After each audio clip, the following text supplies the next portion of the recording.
Assalamu alaikum. We'd like to start the English Majlis. I'd like to request those in the middle area to kindly make their way in so we can start the program. Salawatu Muhammad wa ala Muhammad. Allahumma salli ala Muhammad wa ala Muhammad. We have our brother Dawood with us, and he will start with Hadith Qissa. Wa ala Muhammad sallallahu.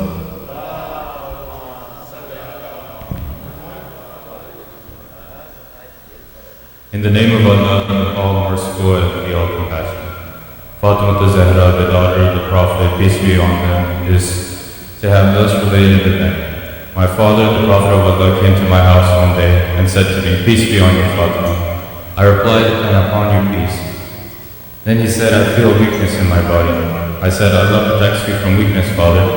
He said, "Fatima, please bring the Yemeni cloak and cover me with it." So I brought the Yemeni cloak and covered him with it. And I looked at him and saw that his face was shining like a full moon with its glorious splendor.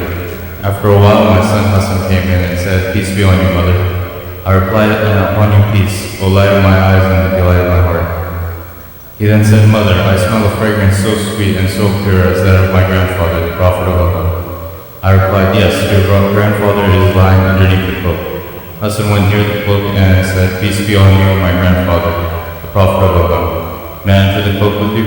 He replied, "And upon you peace, my son and the master of my fountain, Gofet. You are given the permission to enter." So Hassan entered the cloak.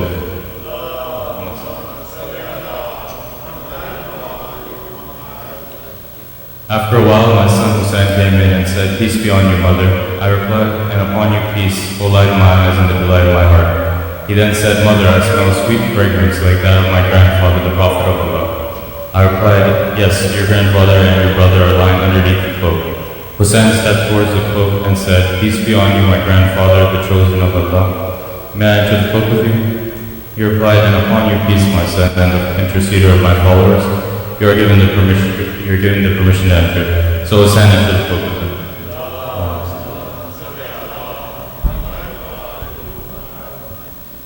After a while, Abu Hassan Ali ibn Abi Talib came in and said, "Peace be on you, O daughter of the Prophet of Allah." I replied, "And upon you peace, O father of Hassan and the commander of the faithful." He then said, "Fatima, I smell a sweet fragrance like that of my brother, my cousin, the Prophet of Allah." I replied, "Yes, he is underneath the cloak with your two sons."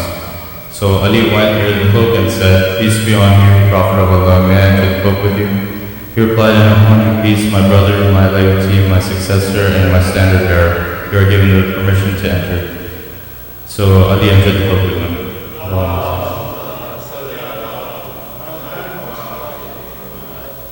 Then I stepped forward and said, "Peace be on you, my father, the Prophet of Allah. May I enter the cloak with you?" He replied, "And upon you peace, my daughter, O part of myself, you are given permission to enter." So I entered the cloak with him.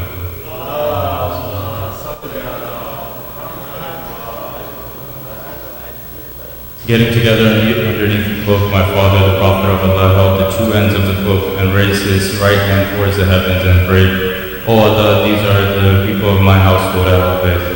They are my confidence and my supporters. Their flesh is my flesh and their blood is my blood.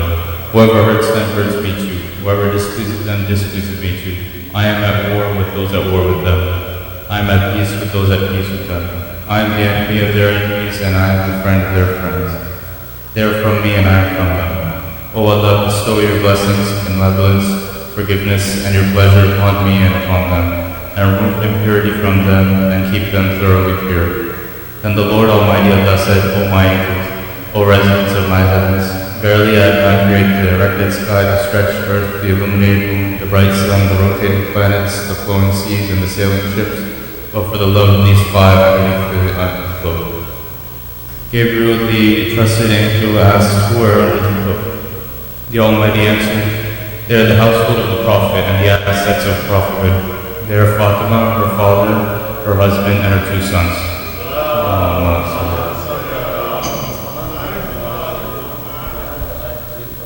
Gabriel said, "O Lord, may I fly to earth to be the sixth of them?" Allah replied, "Yes, you are given the permission." Gabriel the trusted landed near them and said, "Peace be on you, O Prophet of Allah, the All-Highest, conveys His peace on you and His greetings, and says, by my honor and glory, O my angels. O residents of my heavens, verily I have not created the erected sky, the stretched earth, the illuminated moon, the bright sun, the rotating planets, the flowing seas, and the sailing ships, but for your sake alone. God has given me permission to enter the cloak with you. May I join you, O Prophet of Allah? Prophet replied, and peace be on you, O trusted bearer of Allah's revelation, you are granted the permission. So Gabriel entered the cloak with us and said to my father, Allah sent his revelations to you. Verily Allah's desire is to remove blemish from you, O people of household Ahmad, and purify you with perfect purification. Then Ali said to my father, O Prophet of Allah, tell me, what significance has Allah given for getting together underneath this cloak? The Prophet replied, by him who rightfully appointed me a prophet and chose me a messenger for the salvation of mankind. Whenever and wherever an assembly of our followers and friends mention this event, Allah will bestow upon them His blessings and mercy. Angels will encircle them, asking Allah the remission of their sins until the assembly disperses. So Ali said, verily by the Lord of the Kaaba, we and our followers are the winners.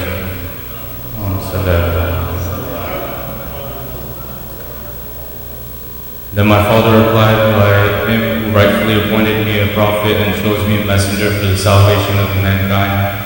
Whenever and wherever an assembly of our followers and friends mention this event, there shall remain none grieved, but Allah will remove his grief.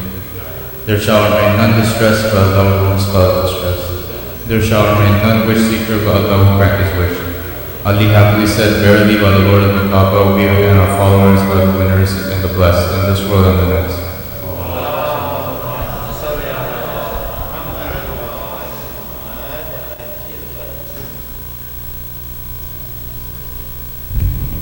Thank you, Brother Dawood, for the wonderful edition of Hadith al-Nisa. Salawat ala Muhammad wa ala Muhammad.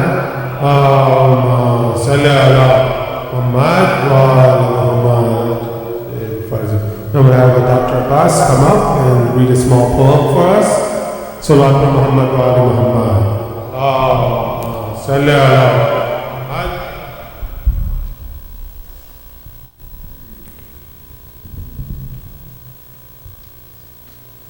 Muhammad wa ala Muhammad bulandar salawat.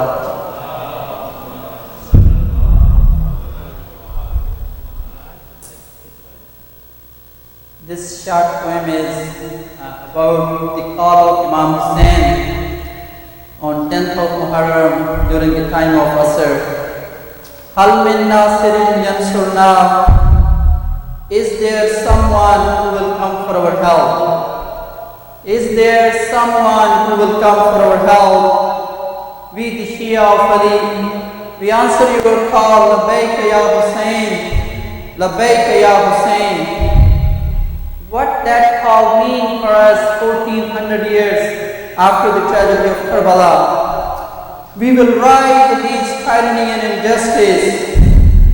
We will rise against tyranny and injustice. Your legacy will sustain. We answer your call, Labbaik ya Hussain, Labbaik ya Hussain. Nothing can hold us, nothing can hold us, not the chain, not the chains. We answer your call, Labbaik ya Hussain, Labbaik ya Hussain. The divine mission of Hussain, the divine mission of Hussain, the justice, the truth, the freedom will remain. We answer your call, Labbaik ya Hussain, Labbaik ya Hussain. Your followers will live with dignity and honor. Your followers will live with dignity and honor. Humiliation will be rejected again and again. We answer your call, Labbaik ya Hussain, Labbaik ya Hussain. The journey of Amr bil Ma'ruf wa Nahi anil Munkar will never stop. The journey of Amr bil Ma'ruf wa Nahi anil Munkar will never stop. Till the day of judgment, we will run your campaign. We answer your call, Labbaik ya Hussain, Labbaik ya Hussain. Karbala will be alive forever. Karbala will be alive forever. Millions will march regardless of threats. We answer your call, Labbaik ya Hussain, Labbaik ya Hussain. Muhammad wa ali Muhammad bulandar salawat.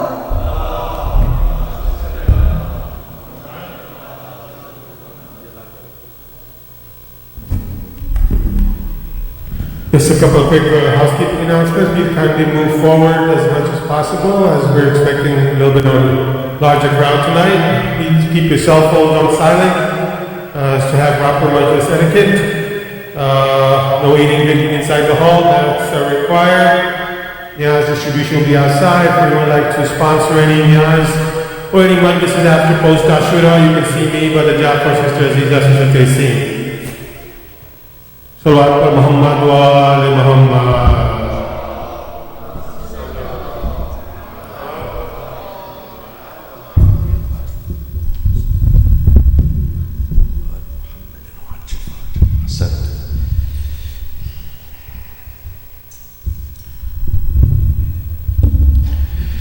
السلام عليكم ورحمة الله وبركاته.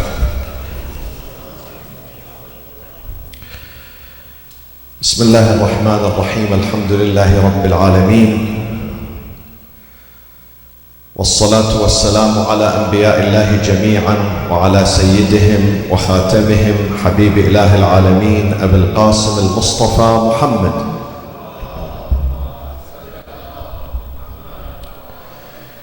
وعلى أهل بيته الطيبين الطاهرين المعصومين الذين أذهب الله عنهم الرجس وطهرهم تطهيرا.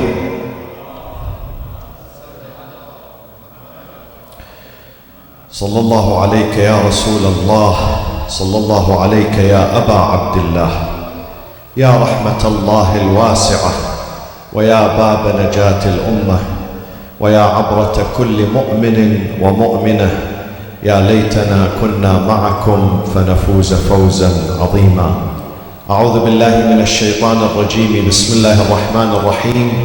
قال رب اشرح لي صدري ويسر لي أمري واحلل عقدة من لساني يفقه قولي واجعل لي وزيرا من أهلي هارون أخي أشدد به أزري وأشركه في أمري كي نسبحك كثيرا ونذكرك كثيرا إنك كنت بنا بصيرا. صدق الله العلي العظيم.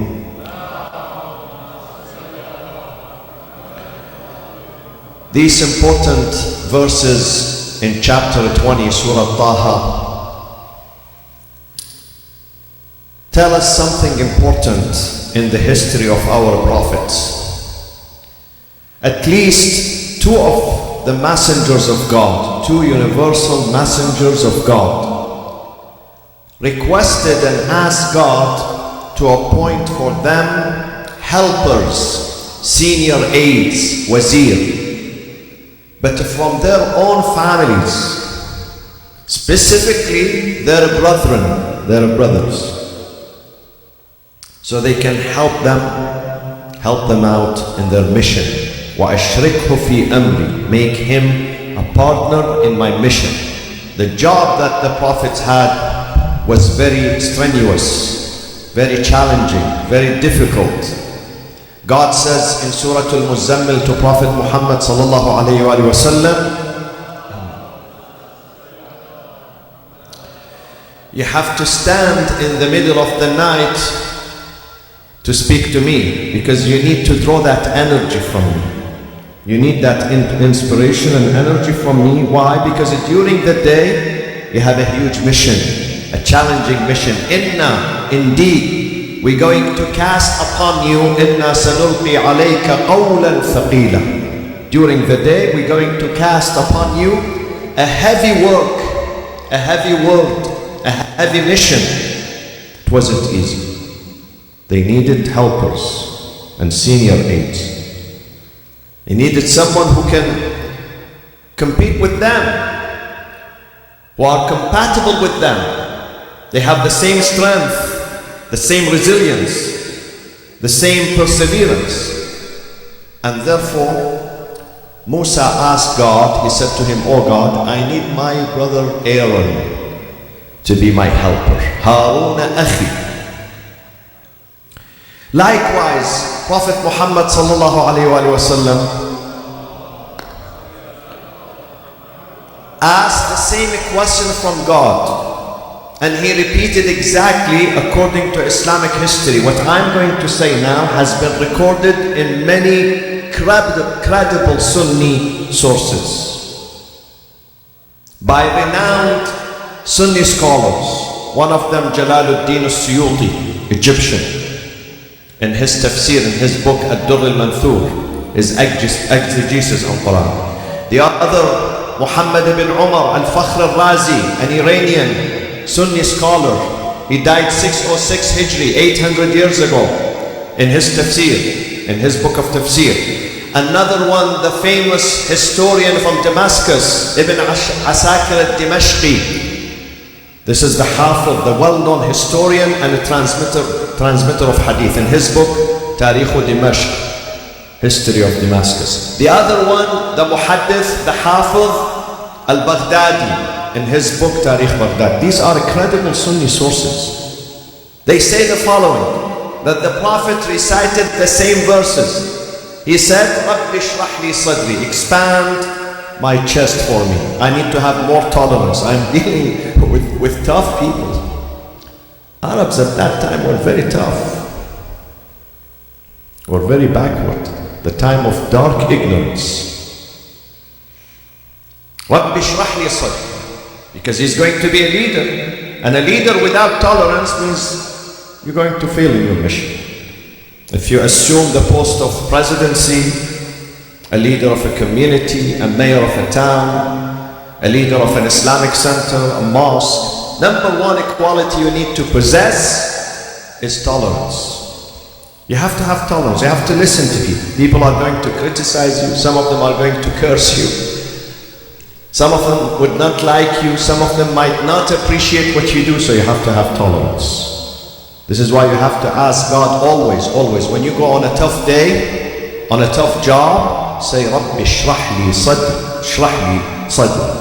God, expand my chest. Expanding chest means give me more tolerance, more patience, more endurance. وَيَسِّرْ لِأَمْرِ, make the mission easy for me.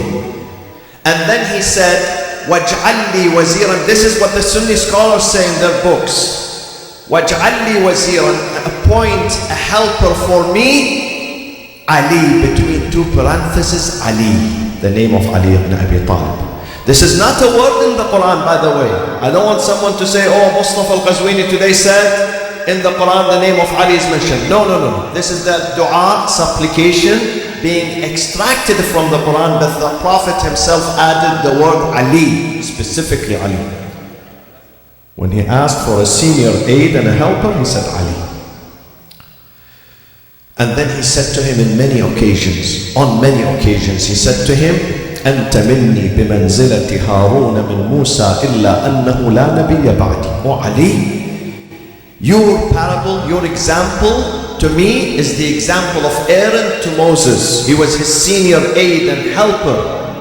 With one difference, there is no prophet after me. Aaron was a prophet, you are not a prophet. You are wasi, successor to the Prophet Muhammad sallallahu alaihi wasallam. Exegists, those who translate the Quran for us, scholars of tafsir, when they come to this term, وَأَشْرِكْهُ فِي أَمْرِي, listen to this. Ashrikhu, make him a partner in my mission.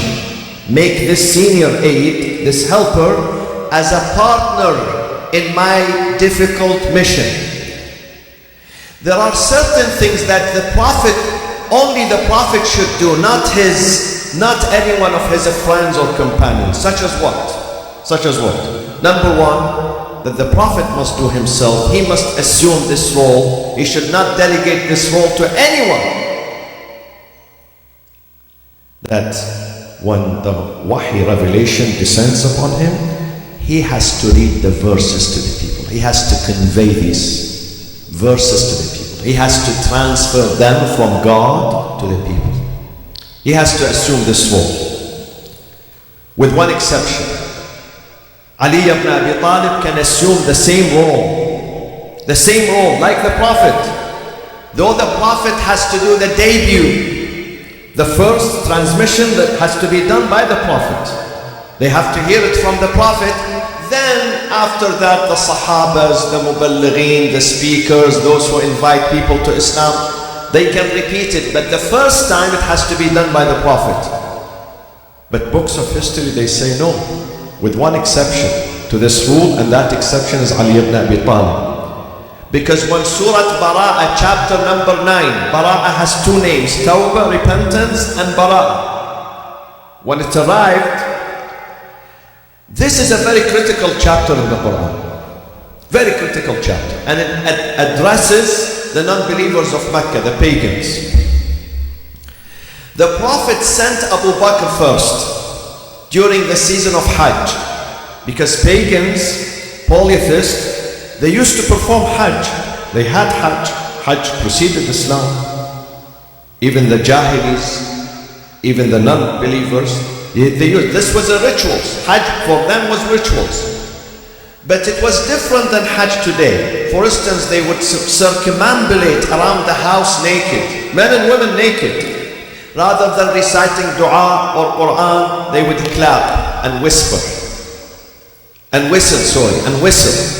And this is what God says in the Quran. وَمَا كَانَ صَلَاتُهُمْ عِنْدَ الْبَيْتِ إِلَّا مُكَاءً وَتَصْدِيَةً. Their prayers, their salat, those pre-Islamic people, it was muka'an, it was clapping the hand and whistling. This was their prayers.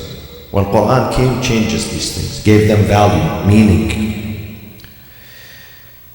So the Prophet asked Abu Bakr, you go to the Hajj season and you recite, you deliver Surah At-Tawbah, because it has a warning and a deadline for the polytheist. Once Abu Bakr took off from Medina, going to Mecca, Jibreel descended upon the Prophet. He said, oh, Messenger of God, God greets you and says this warning and this chapter of the Quran has to be delivered either by you, imma anta aw rajulun min ahlik, or one, either you or one of your own family, and that is Ali ibn Abi Talib. So the Prophet summoned Abu Bakr. He sent people after him. They stopped him. The Prophet said to him, make a U-turn. Come back to Medina. God says, either me or Ali ibn Abi Talib. This is the meaning, وَأَشْرِكْهُ فِي أَمْرِي. Make him partner in my mission. This is one aspect of it. One aspect. So the Prophet also asked for aid, for help from God. His mission was difficult. So Moses asked for Aaron. Prophet Muhammad sallallahu alayhi wa sallam asked for Imam Ali alayhi salam. And the third one, the hero of tonight. Imam Hussein asked for a phenomenal hero to be on his side, and that is Abu al-Fadl al-Abbas alayhi salam. He wanted him to be with him in Karbala, to be his aide, the standard bearer, the chief of his army. And therefore Imam Zayn al-Abidin alayhi salam says, in regards of Abu al-Fadl al-Abbas, he says, فَلَقَدْ رَحِمَ اللَّهُ عَمِّيَ الْعَبَّاسِ. May Allah shower His blessings on my uncle Abbas. فَلَقَدْ, indeed, آثَرَ, he sacrificed, وَأَبْلَى, he passed the test, وَوَاسَ, he stood in solidarity. He stood in solidarity and faithfulness with his brother Hussein, with his soul and his blood. فَلَقَدْ آثَرَ وَأَبْلَى وَوَاسَ أَخَاهُ بِنَفْسِهِ, until he lost his two arms. And God substituted him, reimbursed him with two wings in paradise. He shall have two wings, just like Ja'far bin Abi Talib, the brother of Imam Ali alayhi salam, who lost his arms in the battle of Mu'tah in Jordan with the Roman Empire, with the Roman army. God substituted him with two wings where he can move and fly in paradise. And then Imam Zayn al-Abidin says this powerful sentence. He says, وَإِنَّ لِلْعَبَّاسِ لَدَرَجَةً. Indeed, for this hero, phenomenal hero Abbas, he shall have a special ranking in paradise that is going to be a source of inspiration for all martyrs from the beginning till the end. All the martyrs. when they see him, they would envy him. They will say, I wish I can have the same ranking like Abbas alayhi salam. Why? Why? Abbas alayhi salam was special. And I'm going to tell you how he was special at the end, inshallah. He has many characters. In fact, he had many nicknames when he was a child. One of these nicknames, his name, Al-Abbas. One of the meanings of Al-Abbas is a lion, but not any lion, a special lion that other lions are fearful of him. Fearful of him because of his bravery, shaja'at, courage, sacrifice. His nickname, Qamar Bani Hashim, Qamar, the full moon of the family of Hashim. Super attractive. His face super radiant. And then Bab al-Hawa'ij. This is again another important title for Abu al-Fadl Abbas. The gate for the fulfillment of needs. And I have seen my friends. I'm telling you out of experience. I was raised not far from the shrine of Al-Fadl Abbas. You see the distance between me and this shrine here? This was our house from the shrine of Al-Fadl Abbas in Karbala. This is where I was raised.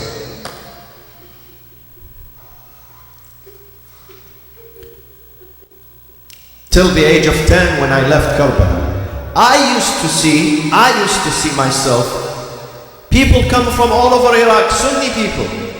They don't visit Imam Hussein, they come to visit Abu al-Fadl Abbas. When you ask them, but Hussein is greater than Abbas, they say, yeah, greater. But our business is with this man. We have some needs, we come to him. I've seen some Christians who don't believe in the Prophet Muhammad as a messenger of God, but they believe Abu al-Fadl Abbas is the gate for the fulfillment of their needs, Bab al-Hawa'ij. I've seen it. I have not read this in a book, I've seen it myself when I was a child. This is the reputation he had among Muslims, Shia, Sunnis, Christians, other creeds. His mother is Fatima bint Hizam. She comes from an important family, an honorable family in Arabia. His wife is Lubaba, the daughter, she's his second cousin. Lubaba, the wife of Al-Abbas, is the second cousin to Al-Abbas. She's Lubaba bint, the daughter of Ubaydullah ibn Al-Abbas. Abbas, being the uncle of the Prophet, had a son called Ubaydullah. That Ubaydullah had a daughter called Lubaba, so Lubaba married Abbas ibn Ali ibn Abi Talib alayhi salam. As a result of that marriage, he had 3 sons and 2 daughters. Among of his 3 sons, 2 of them were among the captives, the prisoners of war, the Asra, Usara, that they were taken on the day of Ashura. Their names were Abdullah and Ubaydullah. But my friends, here I'd like to speak about why Abbas was important.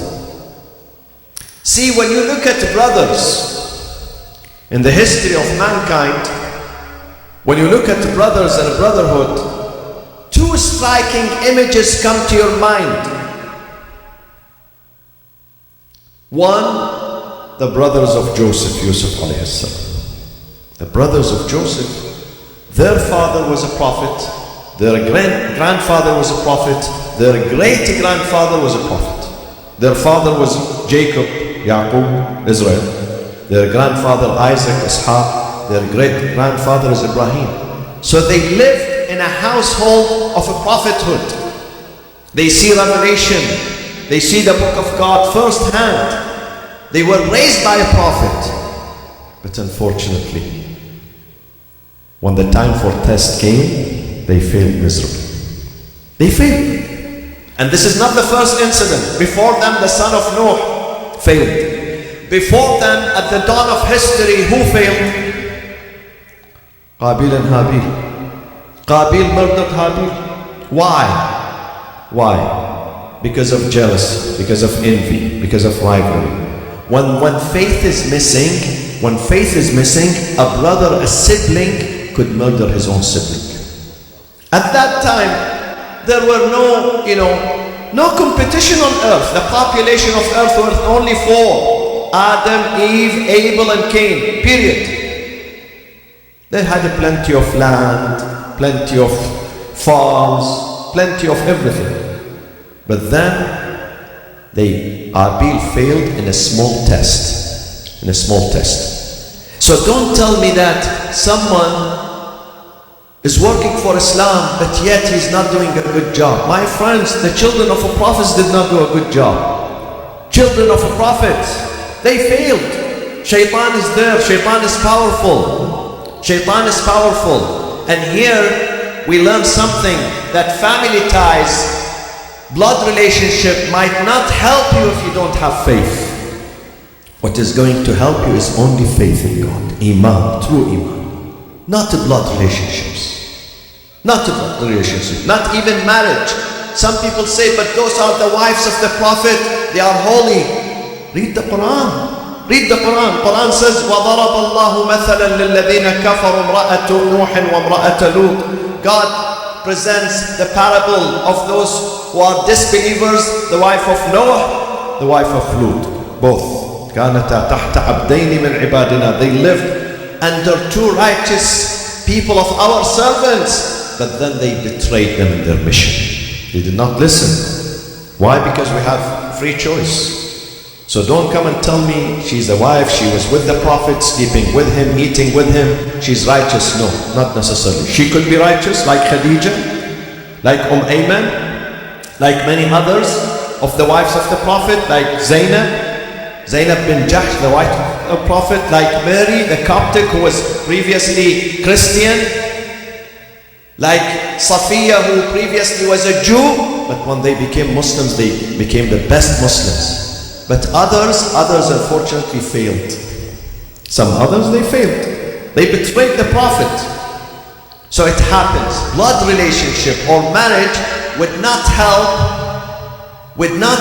if you do not have a true faith. You have to depend on your true faith. This is why God says on the day of judgment, we don't look at your family tree. Your family tree is irrelevant. You cannot stand before God and tell him, God, but my father is Fulan, and my grandfather, and my family, and my mother's side, and my uncles, and my aunts. God says, I don't care. I look at what you are doing. I look at you. فَلَا أَنْسَابَ بَيْنَهُمْ يَوْمَئِذٍ. God says on the day of judgment, no ansab, nasab, family relationship, we don't consider it. We disregard this relationship. Only we look at your work, your deeds, your amal. So, the brothers of Joseph, 10 of them,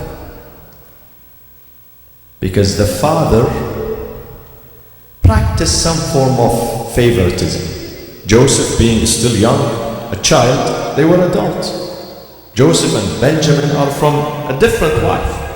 So the father took care of him more. He loved him more. This is why you have to be careful. If you have children, be careful. Do not discriminate. Don't discriminate between your children. Maybe you love one of them, but the love has to be hidden inside. Don't show it before them, because that will cause sibling rivalry. It's not good. The mother and the father, they have to be fair. Be fair to all your children. All your children. Be fair to them. So, because of favoritism that is practiced by Jacob, the other kids, the 10 brothers could not take it anymore. They decided to murder him. They decided, and they took him to the desert. They cast him in the depth of the well. Not only that, look at their hatred and envy of him. They chased the caravan and they sold him as a slave. وَشَرَوْهُ بِثَمَنٍ بَخْسٍ دَرَاهِمَ مَعْدُودٍ. They sold him in the market with a very, very, very insignificant and cheap money. بِدَرَاهِمَ مَعْدُودٍ, single dirhams. وَكَانُوا فِيهِ مِنَ الزَّاهِدِينَ. They even underpriced him. But look, Look the working of God, my friends. Look, when God is on your side, what will happen? Last time, the siblings of Joseph saw him when they sold him cheaply in the market as a slave. This was the last scene. Then you come after 40 years. How did they see him again after 40 years? When he was the king, the sovereign, the ruler of Egypt. Do you see the difference? Because God says, وَأَوْحَيْنَا إِلَيْهِ لَتُنَبِّئَنَّهُمْ بِأَمْرِهِمْ هَذَا وَهُمْ لَا يَشْعُرُونَ. Oh Joseph, they're going to cast you in the bottom of the well. They're going to in the bottom of the well, and they're going to sell you cheaply in the market. But a day will come. A day will come after 40 years. Be patient. I am on your side. You're going to tell them when they come and beg for food from you, and you are the sovereign of Egypt. That day will come, shall come. Don't worry, I'm on your side. So my friends, if someone is planning against you, plotting against you, don't worry. As long as you are following the truth, God is on your side. God says in His book, وَيَمْكُرُونَ وَيَمْكُرُ اللَّهُ وَاللَّهُ خَيْرُ الْمَاكِرِينَ. They plot, but God also does plot. And Allah is the best of the plotters and the planners.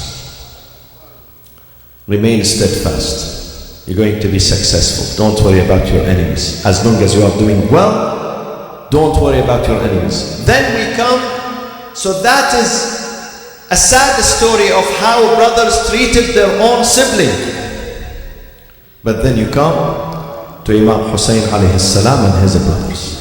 Look at the contrast here. Look at the difference here. Okay? Imam Hussein says, by God, I have not seen in my life family in their loyalty, in their love, in their dedication, in their faith like my own family and my own brothers. This is what he said. This is what he said on the day of Ashura. And he's right. Imam Hussein is right. My friends, the children of Abu Talib, the father of Imam Ali alayhi salam, who were martyred on the day of Ashura, were 21 person. The children of Imam Ali alayhi salam were 7. One Imam Hussein plus 6. 7 brothers who were martyred on the day of Ashura. Among them is Abbas alayhi salam and 3 of his own siblings. So total 7 children. Imam Hussein stands on the eve of Ashura. He addresses his children, his brothers, his friends, his cousins, his companions, and he says to them, listen, my community, my family. In a few hours, Bani Umayyah, this 30,000 or whatever army, 100,000, whatever the number is, doesn't matter. I am the most wanted, not you. So I beg you that you leave me tonight and go back home. Because I'm going to die tomorrow. I don't want you to die. Leave me. You came with me, you supported me, you were loyal with me until this moment. I am begging you now, I'm asking you, leave me and go. The first one who stood was Al-Abbas alayhi salam, a spokesperson. How old is he? 33 or 34. And he has family, he has 5 kids. He has life ahead of him. He's still young, he's still youth. He said, Sayyidi, he always would address Imam Hussein, Sayyidi, my master. Though they are brothers, but because the mother of Imam Hussein is Fatima alayhi salam. He says, Sayyidi, where shall I go? Where do we go? لِنَعِيشَ مِن بَعْدِكَ, to live after you? I don't enjoy living after you. There is no enjoyment, no joy in life after you. We are not going to live after you. I'm not going to leave you. I'm going to stay here. My happiness, my joy, my victory, my honor, my dignity is when I stand with you and die with you. Not going to leave you. Look at loyalty. Look at steadfastness. This is the fortitude. This is the real courage. This is the real faith. We have to learn, my friends, when we speak about Abu al-Fadl al-Abbas, he has to inspire us. We have to be loyal to our families, to our brothers, to our cause. So he did not leave Imam Hussein. It reminds me of Imam Ali before him, his father. See, like father, like son. In the battle of Uhud, read all the books and read the Quran, chapter 3, Surah Al-Imran. God says about the companions, they left the Prophet, they left him, only 6 people remained with him. Only 6 people. Ali ibn Abi Talib was standing there. Whenever a battalion attacks the Prophet says, oh Ali, remove them. Oh Ali, fend me off. Oh Ali, protect me. Until his sword was broken. Jibreel came, he said, Ya Rasulullah, Ali is doing something amazing. He's endangering his life in order to protect you. The Prophet said, of course, Jibreel. Of course, why are you amazed? Because Ali, huwa minni wa ana min. He is of me and I am of him. We are one. We are one. Jibreel said, Ya Rasulullah, wa ana thalithukum. Do you want me to be, I am the third one with you? I am the third one with you. In the battle, the night when the Prophet moved from Mecca to Medina, the night of Hijrah, migration, the only person was ready to sleep in the bed of the Prophet and expose himself to death, to danger, was Ali ibn Abi Talib. And the Quran records that in Surah Al-Baqarah, وَمِنَ النَّاسِ, among the heroes, among the men, مَنْ يَشْرِي نَفْسَهُ, sells his soul, ابتغاء, seeking not recognition, not to be famous, ابتغاء مرضات الله, the satisfaction of God. والله رؤوف بالعباد. This is Ali ibn Abi Talib, like father, like son. When Ali shows his children practically, not just theoretically. Sometimes we talk to our children, but only in theory. Only in theory, only through the mouth, not through our actions. They don't listen. But when you speak to your children, to your community, to your family, through your actions, you are more powerful. You're going to change them. And therefore, let me tell you 3 things Al-Abbas did on the day of Ashura. Number one, this is why he's the embodiment, personification of sacrifice and faith and loyalty. Number one, the eve of Ashura, like tomorrow night, his first cousin came all the way from Kufa. His mother being Fatima bint Hizam al-Kilabiyya, she belongs to a major tribe. So some of them were good people, believers. Some of them were siding for some reasons, maybe political reasons with Bani Umayyah, with the political establishment. His first cousin by the name of Abdullah ibn Huzam, al-Banin, the mother of Abbas, is his aunt. So he is the son of the brother of al-Banin. His name is Abdullah ibn Huzam. He went to Ibn Ziyad in Kufa. He said to him, hey Ibn Ziyad, I'm your friend. Al-Abbas, my first cousin with his 3 brothers, are in the army of Hussein. I don't want them to be killed. Ibn Ziyad said, sure, of course. He said, I want an offer of amnesty. Write a letter to your commander in Karbala, tell him to give them an offer of amnesty. He said, of course, sure, this is the letter. Go and get them out. Because they wanted to disintegrate the army of Imam Hussein. This was the intention. Ibn Ziyad did not want anyone to stand with Imam Hussein. He wanted Imam Hussein to be alone. So Abdullah ibn Huzam rushed to Karbala. He presented the letter of Aman, letter of amnesty, offer of amnesty to Al-Abbas. Al-Abbas read it. He said, thank you, my cousin. I thank you for your effort. I know your good intention. And I thank you for that. But go and tell Ibn Ziyad in Kufa, tell him, Amanullah khayrun min aman ibn Ziyad. The amnesty, the security that God is providing us is much better than the amnesty that Ibn Ziyad providing us. The second attempt was by Shimr. On the eve of Ashura, Shimr himself, Shimr ibn Abd al-Jawshan, who murdered Imam Hussein. He is also from the same tribe. So he stood close to the camp of Imam Hussein and he shouted in Arabic, Ayna banu ukhtina? Where are our cousins? Where are they? Al-Abbas heard him and he recognized his voice, but he did not answer him. Imam Hussein said to him, my brother Abbas, I know this person is immoral, he's wicked. But answer him, even if he's kafir, even if he's a disbeliever in God, as an Islamic gesture, Islamic manner, go and answer him. See what he wants. So Al-Abbas left reluctantly. Just because he respected the order of his brother Hussein, he went out with his brothers, the 3 brothers that he has. He stood before him, he said, yes, what do you want? He said, I am giving you aman, amnesty, offer of amnesty. Why do you kill yourself with Hussein? We don't want you to be killed, you are related to us by blood. You know what was the answer? At that time the army was closing in on the camp of Imam Hussein. Yani the war was very imminent.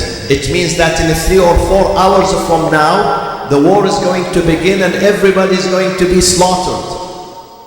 That was the circumstances. But look at loyalty.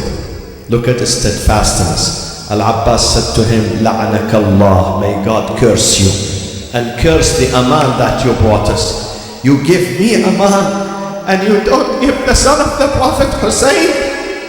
You don't offer him aman. I don't want your aman. Go back. Go back. Look at loyalty. This is why Abbas is great. Show me another figure in the history of mankind other than his father Ali, who stood with his family, with his brother till the last. Till the last. And he was very young. He was only 33 or 34. He could have lived another 3 more decades and enjoyed life. But he knew now, he knew that victory and felicity is when he dies with Imam Hussein for the sake of Islam. This is number 1. Number 2, my friends, when Abbas took off to the battlefield, usually the heroes, the fighters, they chant. They call it in Arabic urjuza. They have a chanting to inspire themselves, to infuse courage. So he was saying in his chanting, Wallahi in qata'tumu yamini inni uhami abadan an dini. By God, if you're going to sever my hand, my arm, I am going to keep fighting for my religion, and dini, my religion. What does that mean, my friends?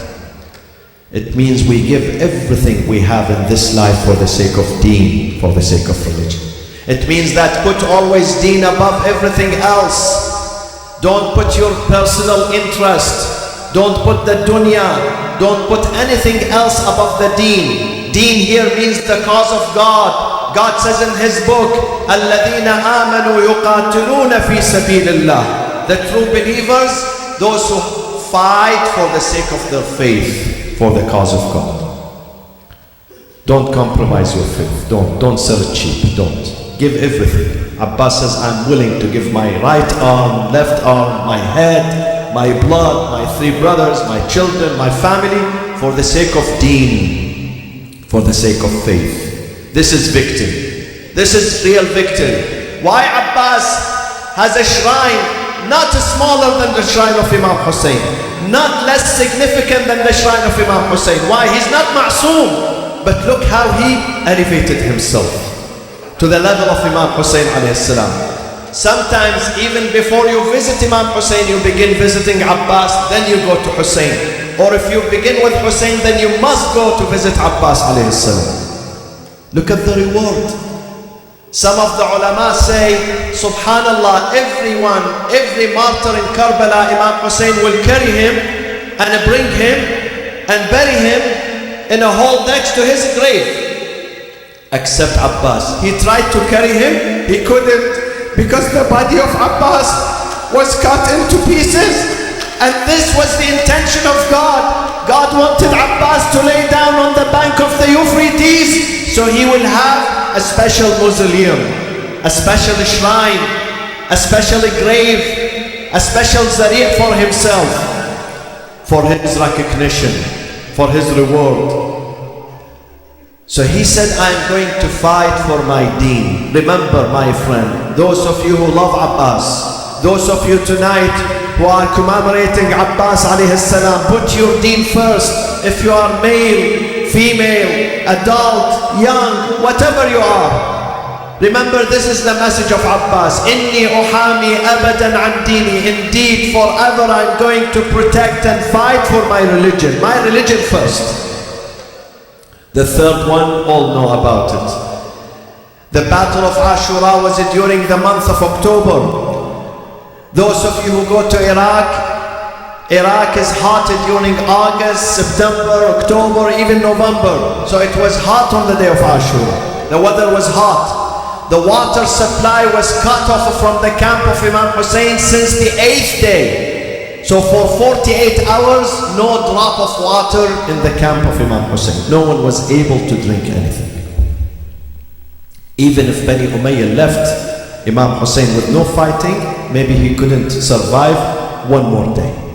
They would die. Imam Hussein, his brothers, women, children, they would die out of thirst. So it was very hot. They were very thirsty. Abbas, when he reaches the bank of the Euphrates, the water is gushing, the water is running, the water is cool, is cold. And Abbas' heart, Imam al-Sadiq says, the heart of Abbas was like charcoal. Was like charcoal. There was fire inside his heart. And then he took a handful of water. Immediately he remembered Hussein is thirsty. My friends, I would ask you, if Abbas would have drunk the water, what would happen to Hussein? Hussein would not be harmed. Hussein would not, he would remain thirsty. So Abbas could have said, let me drink, and then God would help my brother Hussein. But he didn't do that. Why? Because he promised Hussein that I'm going to go to the Euphrates and bring water to women and children. He remained true with his promise that he made. He did not want to breach his promise. And therefore he threw the water away. And you don't find this in any book in the history of mankind. This stand of Al-Abbas is exclusively for him. Exclusively for him. I don't read anything like that. We never heard a similar story in the history of mankind, that a warrior, a leader will die thirsty while he's standing on the bank of river. But yet, he does not drink. He does not drink.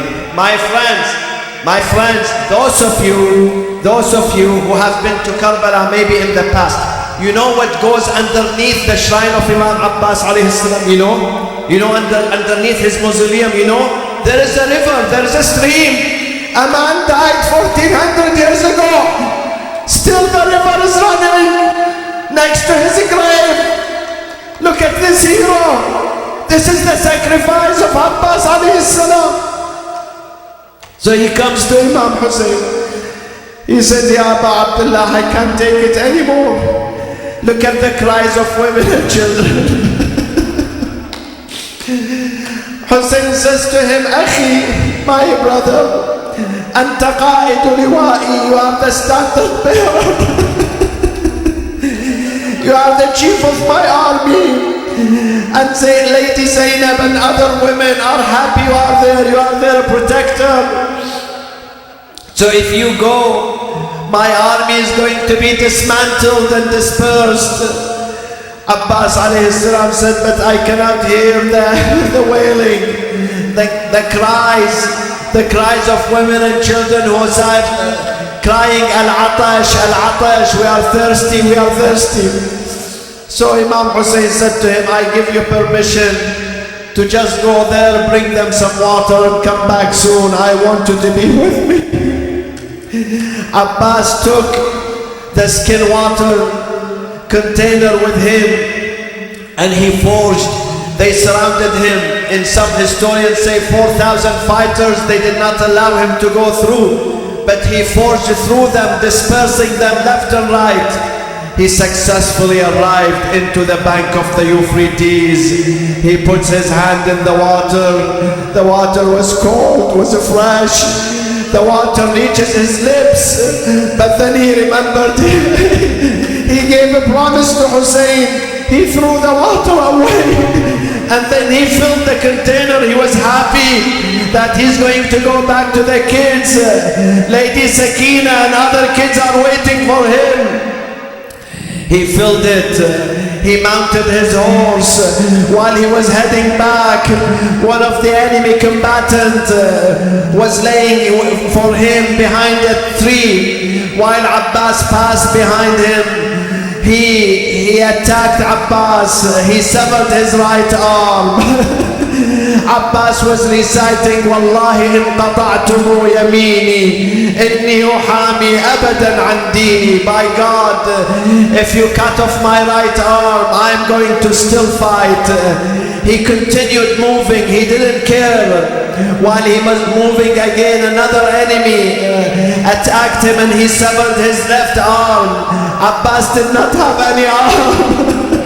Another arrow came to the skin water container and all the water spilled out. He stood there. He did not know what to do, how he would go back to the tent, to the camp, while he promised the children, what answer he was going to give the children. While he was standing, another enemy came and he hit him with a pole on his head. Inna lillahi wa inna ilayhi raji'un. He fell from his horse to the ground. At that moment he said, Ya Aba Abdullah, I need your help now. Adrikni, come to my aid. Imam Hussein rushed to his aid. When he reached, he saw him armless. He saw that the pole had ruptured his head. He saw that there is an arrow in his eyes. Abbas fell first because his eyes were closed. The blood covered his face and his eyes. He thought that there is an enemy next to his head. He wants to sever his head. He said to him, please, I ask you by Allah, wait, don't murder me now. Let me see my brother Hussein and talk to him for the last time. Imam Hussein said to him, I am your brother Hussein. He took his head on his lap, in his lap. Every time Hussein carries the head of Abbas, put him on his legs, Abbas would remove his head again to the ground. He did it once, twice, 3 times. Eventually Hussein said to him, my brother Abbas, why are you removing your head from my lap? He said, my master, because in a few minutes from now, nobody is going to hold your head. While Hussein was standing there, Abbas breathed his last. Hussein stood, bending his back. He could not straighten his back, wiping his tears. He came back. Usually Zainab would stand and look what happens. She saw Imam Hussein alone. She shouted, Hussein, where is my brother Abbas? إنا لله وإنا إليه راجعون وسيعلم الذين ظلموا أي منقلب ينقلبون والعاقبة للمتقين ولا حول ولا قوة إلا بالله العلي العظيم. Brothers, this is the night, the eve of the 9th of Muharram Tasu'ah. Please raise your hands. Please, there are many people who are asking us to pray for them. Pray for their situations. Many of them are bedridden.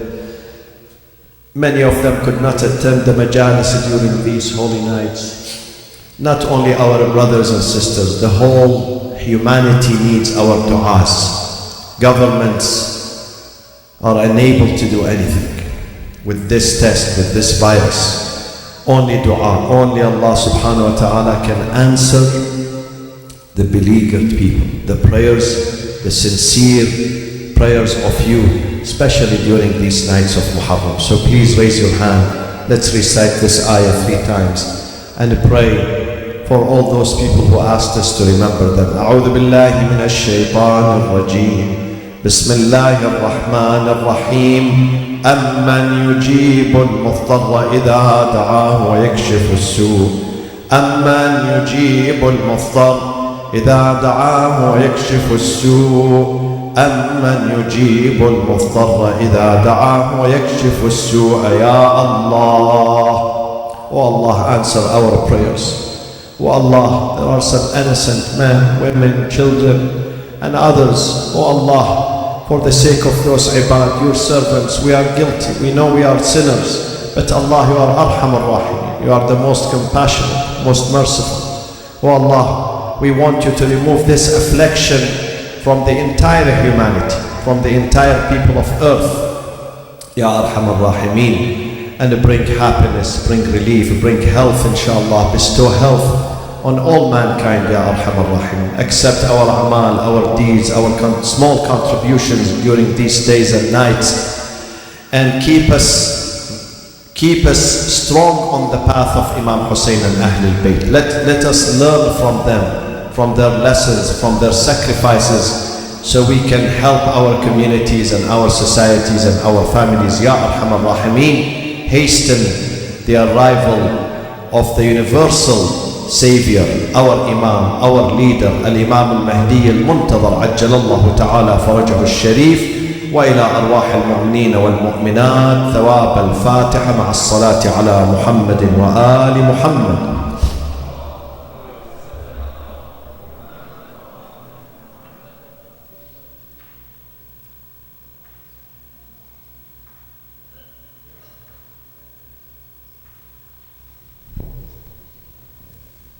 Hussein, Hussein, Hussein, Hussein, Hussein, Hussein, Hussein, Hussein, Hussein,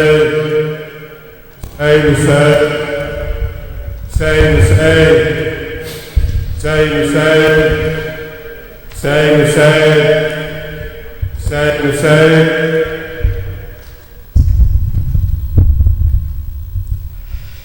Qamar Bani Hashim Abbas,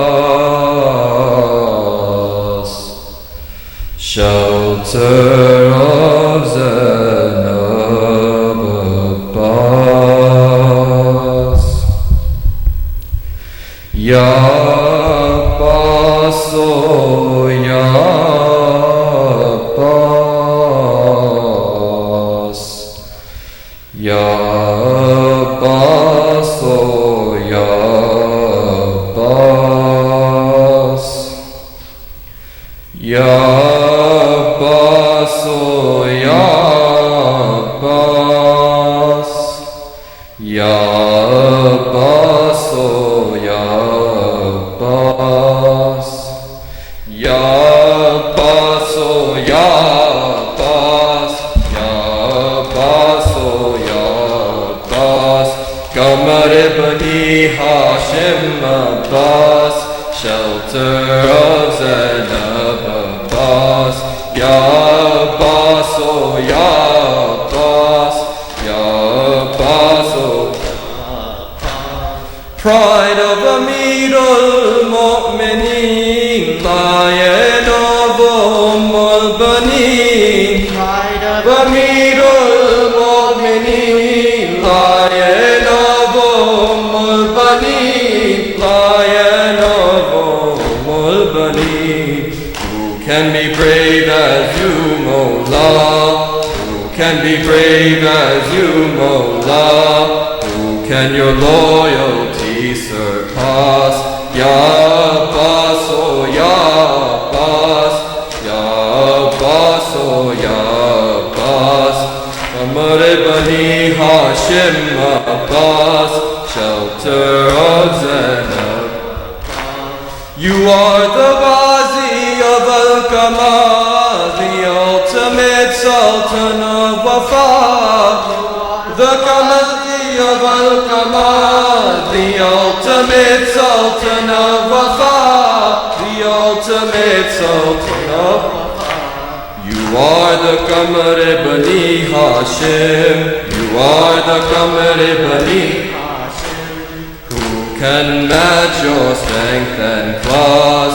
Ya Abbas, oh Ya Abbas, Ya Abbas, oh Ya Abbas, Qamar Bani Hashim Abbas, shelter of Zainab Abbas. No scholar in history could fathom your mystery. No scholar in history could fathom your mystery, could fathom iron, soft as snow, firm as iron, soft as snow. Shere jari kalbe hassas, ya Abbas, oh ya Abbas, ya Abbas, oh ya Abbas. Kamar Bani Hashim Abbas, shelter of Zainab. One Abbas Karbala versus all of Ashkiya. Abbas Karbala versus all of Ashkiya. One Abbas Karbala versus all of Ashkiya.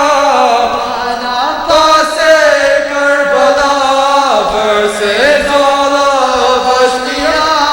Versus all of Ashkiya.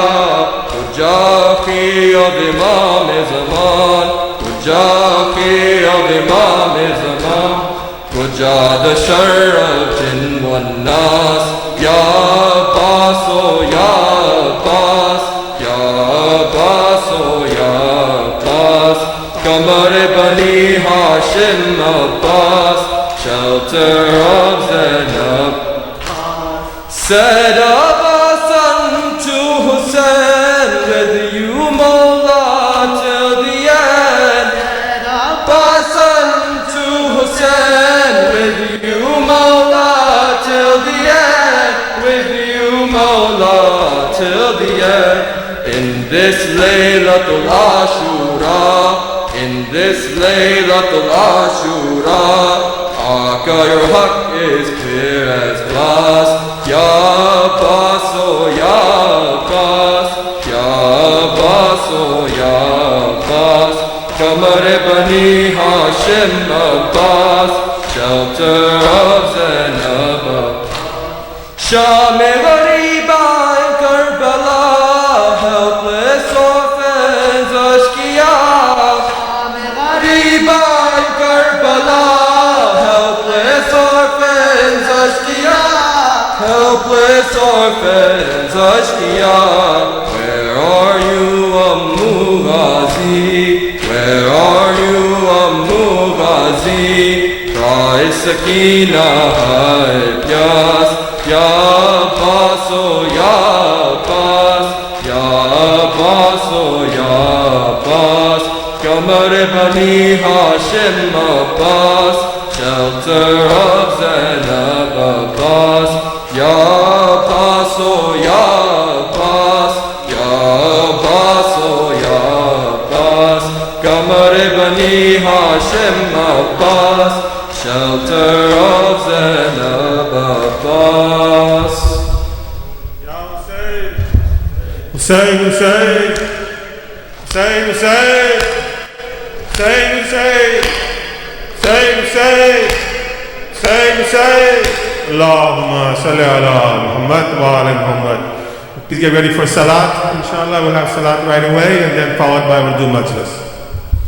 أعوذ بالله من الشيطان الرجيم بسم الله